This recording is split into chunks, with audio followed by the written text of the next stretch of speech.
Bienvenidos a Pensando Cuba, un programa con entrevistas polémicas y profundos análisis sobre la realidad y la actualidad de la isla, bajo la conducción de Pedro Acosta y Hernán Alberro, transmitidas a través de los canales de Cubanet.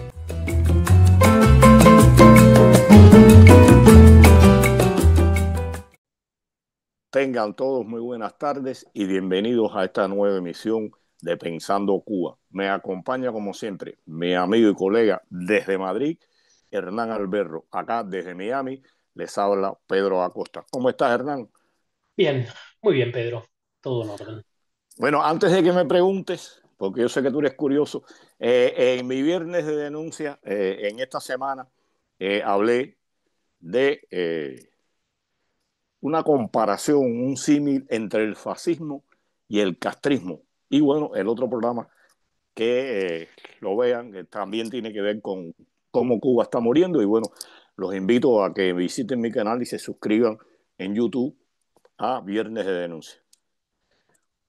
Eh, Hernán, hoy vamos a tocar un tema que ha causado mucho revuelo en las redes y mucha preocupación, y es los cortes que ha hecho el gobierno de Trump con los fondos de la USAID y que afectan directamente eh, a los medios independientes cubanos. Ha dado 90 días de corte, esperemos a ver qué pasa en un futuro, pero creo que no debemos dejar pasar por alto esta situación. Y para hablar del tema, contamos con la presencia de Roberto Echevarría Pilia, CEO del periódico digital cubano independiente más antiguo, que está cumpliendo en este año 31 años de fundado. ¿Cómo está, Roberto?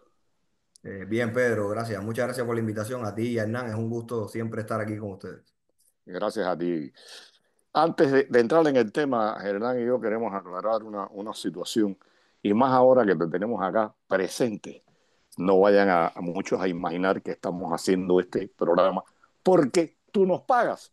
Y queremos aclarar que Hernán y yo hacemos Pensando Cuba, Zoom Cubano, y los programas que hemos hecho por diferentes lugares lo hacemos de manera gratuita.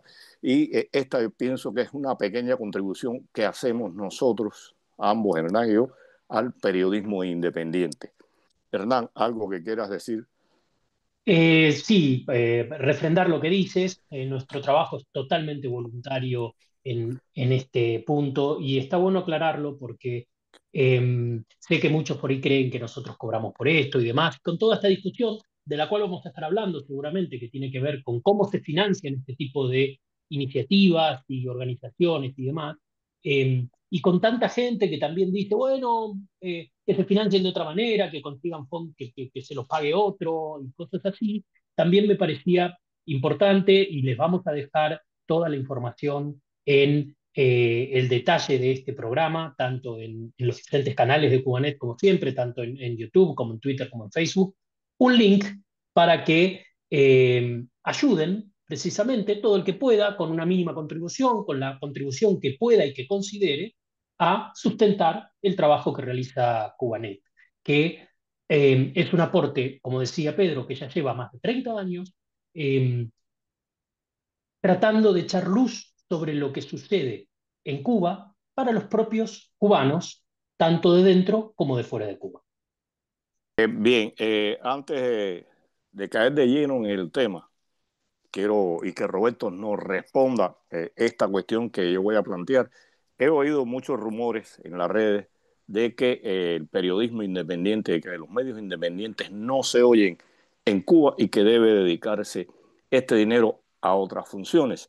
Quiero poner el ejemplo de mi pequeño programa, que en las últimas 15.000 vistas, el 47% se ve en Cuba, se oye en Cuba, y que la ciudad que más recibe esta información y que más lo ve es la capital, La Habana, con un 37%, incluso superior a todas las ciudades de la Florida.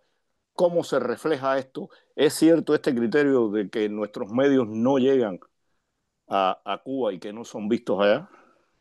No, ese criterio es completamente falso. y simplemente se puede ver en las reacciones en redes sociales del contenido que publicamos.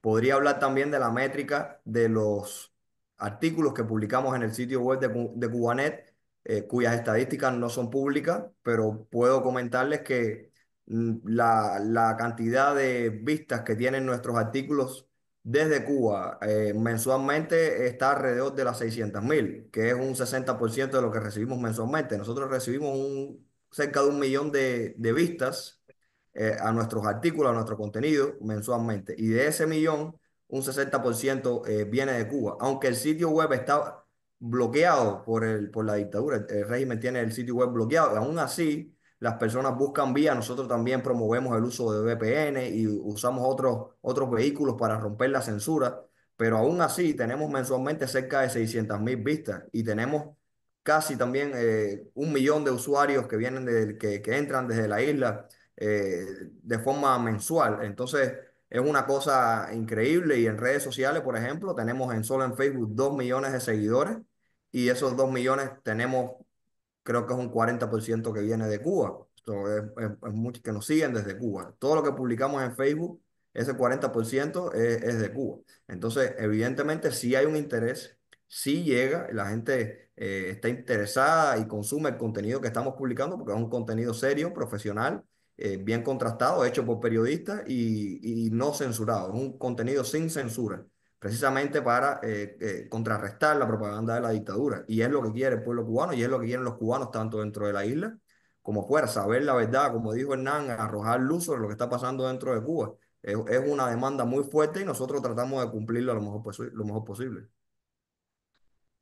Tradicionalmente, en los regímenes cerrados, se hablaba se creaban medios, y parte del origen de Cubanet también proviene de ahí, con la idea de enviar información desde afuera hacia adentro para que la gente sepa lo que está pasando afuera, ¿no? Pero también siempre está la idea de la circularidad de la información, es decir, que lo que sucede adentro, como los mismos que están adentro del país no lo saben, producto de lo que tú decías, la censura, lo que termina sucediendo es que los medios que están en el exterior y que pueden trabajar con mayores márgenes de libertad, sirven de caja de resonancia, ¿no? Para rebotar la información que se genera dentro. Todo esto para que nos expliques cómo genera la información Cubanet. Tú hablabas recién de los contenidos que tienen y que son consultados dentro de Cuba y fuera de Cuba. ¿Cómo se produce esta información?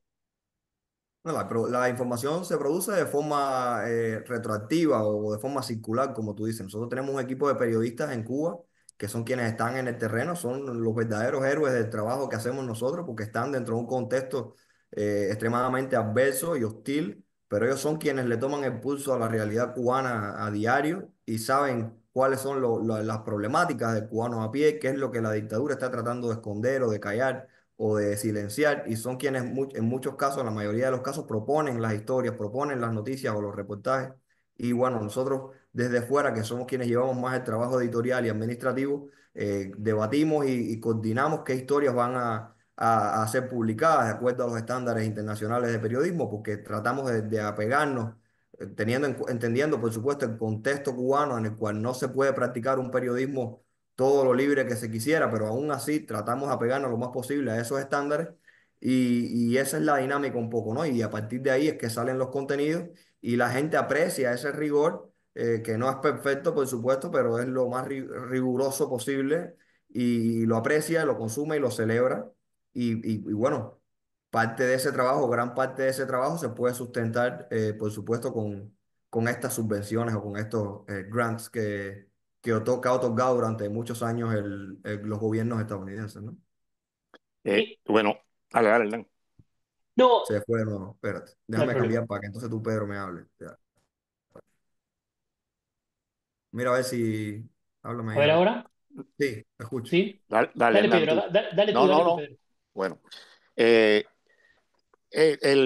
la detención por 90 días hasta que se someta a revisión eh, todos los beneficios que aporta la USAID a diferentes medios, en general de diferentes organizaciones, cómo está afectando el trabajo de Cubanet y cómo pudiera afectarlo de cortarse definitivamente esta ayuda? Bueno, está afectando de forma significativa en estos momentos porque hemos tenido que paralizar las operaciones relacionadas con el programa que tenemos con USAID. Hay que tener en cuenta que el acuerdo que tenemos, el convenio que tenemos con USAID no es el total del trabajo que hace Cubanet, porque Cubanet es un periódico, digamos, pero nosotros con USAID tenemos un convenio de trabajar, por ejemplo, en este caso muy específico, que es un programa de 2 a 3 años la temática de los jóvenes en la isla, cuáles son las tendencias, las preocupaciones, los desafíos que tienen los jóvenes dentro de la isla. Y eso es lo que estamos trabajando de la mano de USAID, ¿no? Pero el trabajo de Cubanet, por supuesto, es mucho más amplio. Todo lo relativo al programa que tenemos con USAID, pues ha tenido que paralizarse, ¿no? Porque no tenemos acceso ahora mismo a esos recursos. Entonces, por supuesto que esto significando un por ciento muy importante de la operación de Cubanet impacta en el trabajo diario y sobre todo en nuestros colaboradores que se encuentran dentro de la isla, quienes apoyamos. Y por supuesto esto nos dificulta mucho nuestra tarea de apoyarlos, ¿no? Entonces por ahí es por donde más se está resintiendo el trabajo que estamos haciendo. Hernán. Y me gustaría agregar también una cosa que he visto con otros proyectos y otros colegas que están en la misma situación, porque básicamente la decisión, la executive order, digamos, la orden ejecutiva del presidente Trump fue básicamente suspender todo tipo de cooperación, tanto de el principal brazo de cooperación como es USAID, como es el Departamento de Estado, como es NED, como es International Republican Institute, NDI, todos los brazos de promoción de todo tipo de cooperación, es decir, de promoción de la democracia. Bueno, los de promoción de la democracia son los que nos afectan a nosotros, pero todos han sido cancelados, ¿no? Y las historias, seguramente nuestros oyentes las conocen bien, pero pensaba en tu respuesta y pensaba también en un impacto que vamos a ver cuando se empiecen a retomar las actividades de esos proyectos, que ojalá se retoman, que tienen que ver con volver a constituir los equipos, ¿no? Mucha gente seguramente no va a volver a los puestos en los que estaba, digamos, porque, bueno, consiguió algo mejor o no le gustó el trato o decidió cambiar de carrera o lo que fuera, evidentemente va a complicar el reinicio de actividades. Esto es como cuando uno corta el gas, ¿no? Uno corta el gas y cree que entonces abre el gas y el gas fluye. No, no, tarda un poquito en que vuelva a salir por los rayos, ¿no? ¿Esto es así? Es así. En el caso de nosotros es un poco menos complicado porque para nosotros seguir trabajando y quizás buscar otras vías de sustento es un poco más fácil porque somos un periódico, creamos contenido y tenemos otras vías para tratar de sobrevivir durante esta etapa, ¿no? Pero para otras organizaciones que se dedican más directamente al activismo o a la promoción de ciertos derechos o trabajo dentro del terreno, que no es un trabajo que es público, digamos, no son actividades que son públicas o visibles, pues va a ser bastante más complicado volver a reiniciar las actividades en el caso de que esos programas, por supuesto, sean luego de la revisión que se está llevando a cabo, sean aprobados. Pero bueno, entendemos también que por supuesto, el gobierno estadounidense tiene toda la legitimidad de revisar todos los programas que ellos estimen que entren dentro de su nuevo acercamiento a la política exterior. Y bueno, creo que también nos sirve de lección a todas las organizaciones para trabajar, quizás ya pensando en escenarios donde la dependencia de estas subvenciones sea un poco menor, ¿no? Que es muy complicado porque también siempre se piensa, no, es que las organizaciones eh, no hacen un esfuerzo por ser autosostenibles y no es así. Es muy complicado cuando tú haces trabajo por los derechos humanos, cuando tú haces información de índole social o de denuncia en contextos hostiles como el cubano o activismo, es muy complicado encontrar financiamiento o fondos o formas de patrocinio o monetización de ese trabajo. Más si no eres un periódico, porque todavía los periódicos tienen alternativas, pero otras organizaciones de activismo no tienen otra opción que no sea conseguir donantes o personas que apoyen ese trabajo de una manera filantrópica, digamos, ¿no? Entonces, ahí hay que hacer ese esfuerzo, hay que buscar otras vías y que nos sirva de enseñanza de que tenemos que ser aún más sostenibles y hacer todo el esfuerzo posible y quizás aliarnos entre organizaciones y unirnos y buscar soluciones porque al final lo más importante de todo es que la misión se cumpla, la misión que cada organización tiene se cumpla y se lleve a cabo.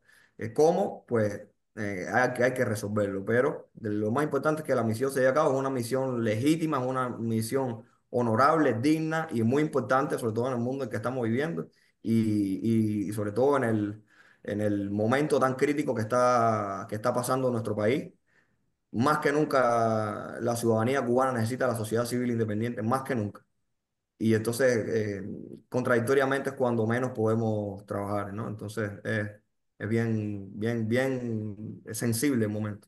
Roberto, ya respondiste un poco mi pregunta de ahora, digamos, pero eh, me parece que para el beneficio de nuestros oyentes está bueno que lo aclares. ¿Esto quiere decir que ustedes vienen haciendo esfuerzos previos por obtener fondos más allá de los fondos públicos de cooperación que el gobierno de Estados Unidos les ha venido dando u otros gobiernos les han venido dando?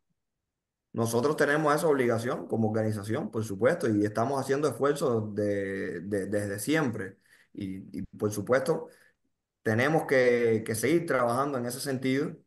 Como comentaba, es muy complicado, y no solo para las organizaciones como Cubanet, que son organizaciones que no son comerciales o que no producen un contenido de entretenimiento, para los medios de prensa tradicionales grandes, digamos, El País, el New York Times, el New York Post o cualquier medio de comunicación en el mundo, está sufriendo lo que es la transformación de los canales de comunicación ahora mismo, donde las personas tienden ya más a consumir información o información, entre comillas, a través de las redes sociales, que en muchos casos tiende a ser desinformación.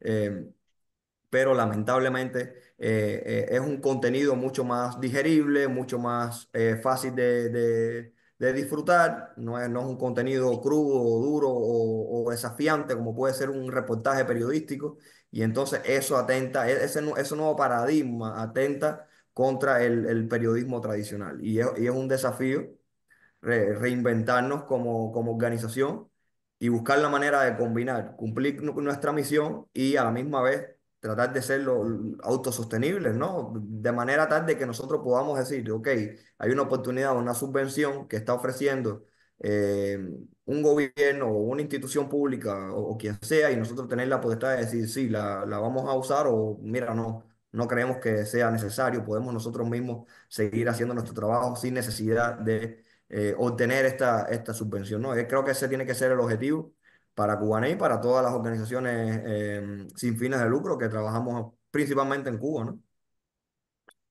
No sabemos cómo maneja la dictadura cubana este tipo de ayuda y quiero hacerte una pregunta que tiene dos vertientes. ¿Es a los medios independientes de Cuba a quien único ayuda la USAID y está condicionada a esta ayuda a publicar, a hacer lo que ellos supuestamente nos ordenan? No, por supuesto que no. A ver, esto es un tema muy complejo porque es denso y es difícil de explicar porque eh, tiene un punto burocrático también, pero estas subvenciones o grants son solicitudes que hace público el gobierno estadounidense, son competencias o licitaciones, si se quiere decir, para que se entienda de una mejor manera, que salen a concurso y las organizaciones aplican a esas subvenciones. Y entonces, una subvención que salga a concurso puede decir, mira, nosotros queremos subvencionar un proyecto que trabaje apoyando a los jóvenes dentro de Cuba, informando a los jóvenes dentro de Cuba sobre sus problemas, sus desafíos, ayudándolos a ser ciudadanos más informados y que puedan influir de una mejor manera dentro de su sociedad. Y las organizaciones que sientan que pueden cumplir o pueden hacer ese trabajo y tienen toda la capacidad para cumplir ese trabajo, pues aplican. Y al final, la agencia en cuestión, en este caso USAID, porque hay otras agencias que también sacan a concurso estos grants o estas subvenciones, decide a qué organización se le otorga ese fondo, ¿no? Entonces, a partir de ahí, la organización que recibe el fondo, pues empieza a hacer su trabajo de acuerdo a lo que estaba propuesto en un inicio. Pero no hay una, digamos, tú no estás sujeto a que alguien te diga, no, usted tiene que publicar esto, usted no tiene que publicar lo otro. Hay una libertad editorial, en el caso de los medios de comunicación, una libertad editorial eh, muy transparente y se ve en el contenido de lo que se publica, porque basta con revisar Cubaná y se ve que es un contenido muy plural y en ocasiones nosotros tenemos que publicar un contenido que critique a la administración actual, que es la administración que te ha dado la subvención y lo hacemos. Y esto no significa que te vayan a penalizar por eso, ni el donante te vaya a decir, no, es que tú no puedes hablar de la administración porque no es libertad de prensa, es libertad de expresión. Si nosotros entendemos que debemos sacar una columna hablando y criticando alguna acción de la administración actual con respecto a Cuba, que es lo que nos compete, nosotros lo hacemos y tenemos la libertad y el donante así lo entiende y no hay ningún tipo de repercusión en ese sentido.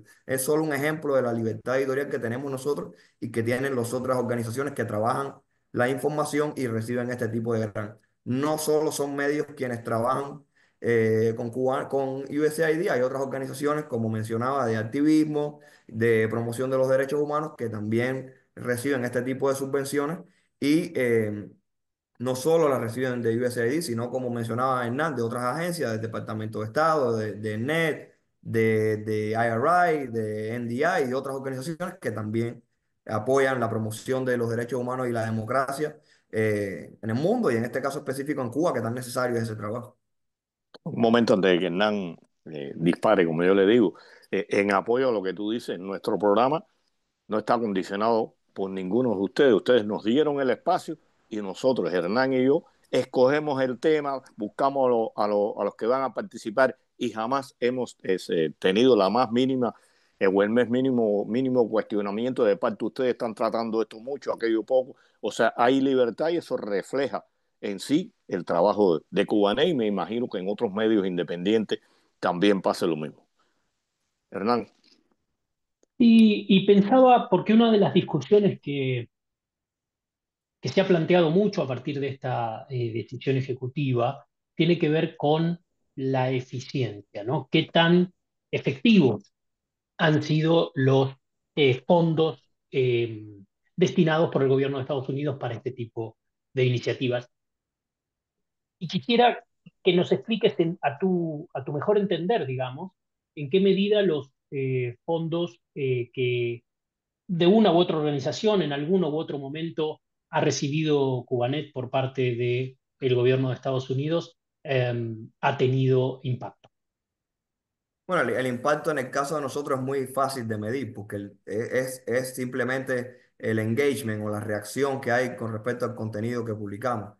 Y como comentaba, solo basta revisar las redes sociales para ver cómo llegan reacciones desde dentro de la isla constantemente al contenido que hacemos. Y bueno, pues por supuesto, tratamos de influir de forma positiva en la ciudadanía, de que la ciudadanía sea una ciudadanía más informada, más consciente de sus derechos y que pueda transformar la sociedad cubana a mejor, ¿no? Esa es la idea de promover los valores democráticos, promover las libertades y denunciar sin duda las violaciones a los derechos humanos dentro de la isla.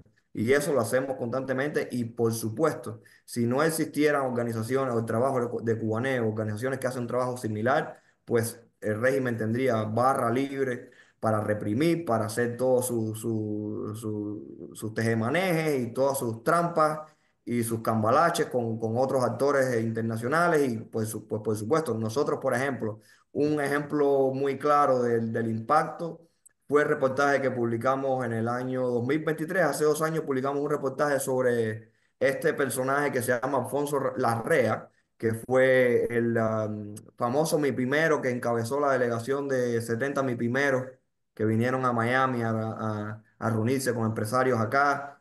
Y bueno, nosotros hicimos una investigación y logramos dar con que Alfonso Larrea había sido en el pasado o funcionó en el pasado como un agente de la seguridad del Estado y participó en juicios y en actos de represión contra opositores en los años 90. Nosotros publicamos este reportaje que por supuesto llamó mucho la atención de las autoridades americanas porque te decía, bueno, mira, que hay un agente de la seguridad del Estado, un represor que está viniendo a Estados Unidos como supuesto líder de los emprendedores cubanos a hacer negocios, a abrir una oficina en Miami y bueno, ¿y qué está pasando, no? Y bueno, a la postre, eh, cuando tuvimos una conversación, una entrevista con uno de los congresistas cubanoamericanos, él nos pudo certificar que este reportaje había sido decisivo para poder llevar la medida de que no se proveyeran fondos federales a las MIPIMES o a estos cuentapropistas, ¿no? Porque hasta el momento se valoraba la posibilidad o se estaba implementando el otorgar ayudas o fondos, subvenciones federales a proyectos relacionados con MIPIMES o cuentapropismo. Y a partir de este reportaje y otras informaciones, las autoridades americanas pudieron entender que no era recomendable o no era seguro entregarles fondos federales o fondos públicos a este tipo de proyectos, ¿no? Entonces, eso es un ejemplo claro del impacto que realiza nuestro trabajo, y en este caso muy específico, dentro de la comunidad cubanoamericana. Dentro de Cuba, pues, ¿qué vamos a decir? La sociedad cubana está cada vez más informada, menos adoctrinada. Lo hemos visto en las últimas manifestaciones, en los últimos años, cómo el pueblo ha alzado la voz cuando ha sentido que ha tenido la oportunidad y cuando más fuerte ha estado la represión. Y el pueblo ha alzado la voz y la prensa independiente ha jugado un rol fundamental en ese sentido, de despertar una conciencia y de informar a la ciudadanía. Y permitime agregar un elemento a todo lo que dices, un elemento del cual hablamos en el programa anterior, Roberto, que tiene que ver con un elemento que puede ser un poquito más cualitativo que cuantitativo, que tiene que ver con eh, la calidad del periodismo. O sea, cómo el trabajo que han realizado organizaciones como Cubanet y como tantos otros que hemos hablado aquí en este programa, Diario de Cuba y otros tantos, que a través del día a día de trabajar con periodistas, impartirles cursos, pero también editarlos, ayudarlos, explicarles, orientarlos en sus trabajos periodísticos, han logrado que el periodismo, más bien que hoy el periodismo independiente pueda llamarse periodismo con mayúscula, y no como antes, que era una cosa demasiado amateur, ¿no? Y no estoy hablando de hace tanto, estoy hablando de hace apenas 15, 20 años. Pedro, Eh, ya nos va quedando poco tiempo, Roberto. Quiero hacerte una pregunta porque la gente oye hablar de Cubanet. ¿Qué se mueve tras Cubanet? Porque Cubanet es un nombre, pero todo eso requiere un apoyo de periodistas, de editores. ¿Qué hay tras esto? ¿Qué hay tras Cubanet? ¿Qué mueve Cubanet? Detrás de Cubané hay un grupo de cubanos entusiastas por el periodismo y por la libertad de prensa. Eso es lo principal. Somos unos entusiastas por el periodismo, por la libertad de prensa y por la libertad de prensa principalmente dentro de Cuba. Entonces, somos profesionales todos graduados, y no quiere decir con esto que hacer una distinción, pero bueno, quiere decir que es nuestra vocación, ¿no? Igual hay personas que se han ejercido el periodismo de una manera, por otras vías, digamos, no han estudiado en la universidad y igual es su vocación, pero bueno, nosotros cogimos el camino largo, que a veces es más complicado y no es más recomendable, pero escogimos el camino largo. Pero lo que quiero decir con esto es que quizás podríamos estar trabajando en un canal de televisión. Quizás podríamos estar trabajando en un periódico comercial o qué sé yo, haciendo otros proyectos probablemente mucho más lucrativos, pero decidimos esta misión porque en nuestro país, en nuestra patria, creemos que estamos influyendo, impactando positivamente en el futuro de nuestro país y bueno, detrás de eso, detrás de Cubanet lo que hay es un equipo de jóvenes muy diversos, mujeres, hombres de todos los lugares de Cuba, de Oriente, de La Habana, de todos lados. Un equipo de redactores, hay editores multimedia, hay gente que se dedica a la edición puramente digital del website, al manejo del website. Hay un equipo también que hace la parte administrativa porque es necesario para el funcionamiento de la organización. Pero el brazo principal de Cubanes son nuestros periodistas, son nuestros reporteros que están en Cuba y son alrededor de 30 periodistas que están a lo largo de Cuba y son, como dije al principio, los verdaderos héroes del trabajo que hacemos, porque son los que están jugándose allá el pellejo y los que sufren las consecuencias de la represión tremenda de la tiranía. Así que, pues, es lo que hay detrás de Cubanet. Sé que hay muchos, sobre todo ahora en estos momentos en redes, muchos individuos y agentes tratando de tergiversar y de echar tierra encima del trabajo que hacemos y de avanzar algunas teorías de conspiración, que ya sabemos que es lo que está de moda actualmente, pero lo que hacemos es muy transparente, ¿no? Y pues se refleja en el trabajo y en el contenido que publicamos. Hernán.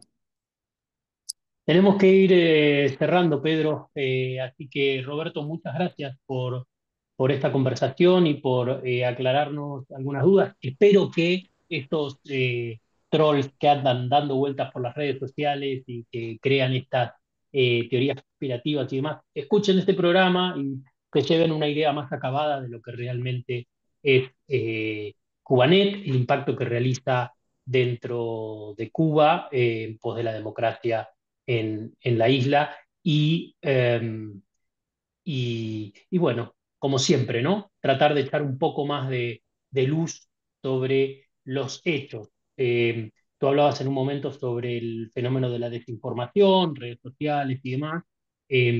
Y bueno, este programa, pero todo el trabajo que realiza Juanet, por supuesto, es un esfuerzo en el sentido contrario. Pedro. No, que solamente nos queda, no sé si Roberto quisiera apuntar algo que se nos haya quedado. Solo llamar a la comunidad, sobre todo la comunidad de cubanos en el exilio, a que apoyen el trabajo que hacen los periodistas dentro de la isla.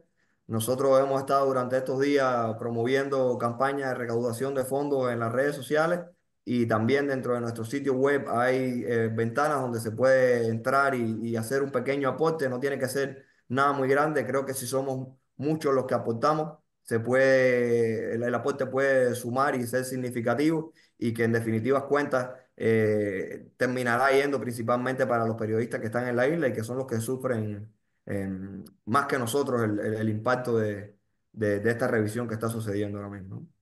Bueno, solo nos queda darte las gracias, Roberto. Pienso que el programa va a aclarar muchas dudas para aquellos que quieran saber cómo funciona y qué hay tras el trabajo de Cubanet y de otros periódicos independientes cubanos. Hernán, Con esto, como siempre, dejamos hecha la invitación para nuestros oyentes y nuestra audiencia por los canales de Cubanet, como siempre, los sábados a las 5:30 de la tarde, para seguir pensando Cuba.